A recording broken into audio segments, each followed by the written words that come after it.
Ito next question ko. Ito kasi actually ako nagbebenta-benta pa rin naman ako ng sapatos up until now, pero pili na lang. Mostly mga Kobe shoes. Ngayon, pinag-isipan ko mga pickleball shoes kasi nandun naman ako sa sport na yon. Wala na rin kasi ako masyadong idea pagdating sa sneaker reselling, sa mga hype shoes, mga ganyan. Ang mga nakikita ko usually sa mga social media ngayon is nagde-debate sila pagdating sa topic na to. So ako, question ko, so itanong sa'yo kasi ikaw pa yung nandyan. Ano ba talagang status ng sneaker reselling ngayon? Patay na ba talaga?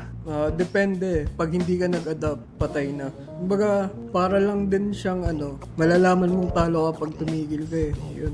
Pero kung nagagawa naman ng paraan, hindi naman. Kumbaga, wala talagang patay eh. Kailangan mo lang maging, kumbaga, mas matalino. Hindi ka basta bili ng bili ka agad. Hindi ka tulad dati. Kumbaga, simula 2020, ganun. Yun yung mga lesson din na natutunan.